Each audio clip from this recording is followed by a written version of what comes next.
Well, if you go back and look at these numbers, I mean, they're right there in neon lights. You can't avoid the history of Charger football since they bought the franchise in 1984. They've owned it for 36 years. They've had only 16 winning seasons. They've gone through 12 head coaches. I mean, they fired a coach who led their team to the Super Bowl. They fired their coach who had them in the playoffs all those years and was 14-2 the year he got fired. I'm talking about Bobby Ross first, talking then about Marty Schottenheimer. It's a sub 500 record. They've not been really competitive on a year in, year out basis in terms of being good in the AFC West. They went to the one Super Bowl and got nailed on a record setting performance by San Francisco's Steve Young. Historically, they've been cheap in terms of what they pay their head coach. I think there's an issue here about the aggressiveness of the organization, and that falls on the general manager. Who's the president of football operations? The owner's son, John Spanos, who was gifted that job. Did he earn it? No, I don't think so. Between Spanos and Tom Telesco, who've come in together simultaneously as president of ops and as general manager, the composite record is now 81-87 since those guys took over.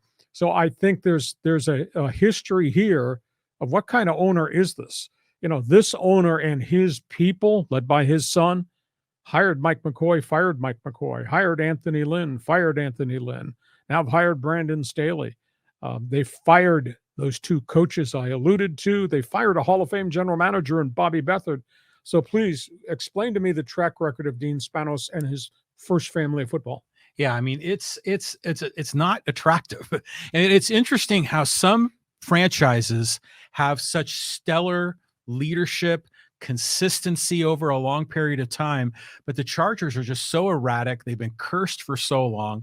Things seem to always go wrong. You have to really look to the very top of the org chart. It really has to fall on the shoulders of the owner. When you're saying look at those franchises, I assume you're representing the franchise in area code 412, owned by the Rooney family. Yes. The Pittsburgh Steelers, who had a level of excellence that has really hardly ever dropped off. Right. And they've had three head coaches since the 1970s, with Chuck Noll through Cowher, through Tomlin. Three head coaches. It's incredible. And how incredible is their record compared to the Chargers? Yeah, I mean, it's a huge difference. And you see this in a lot of even in other sports, like the St. Louis Cardinals are just a really solid baseball franchise.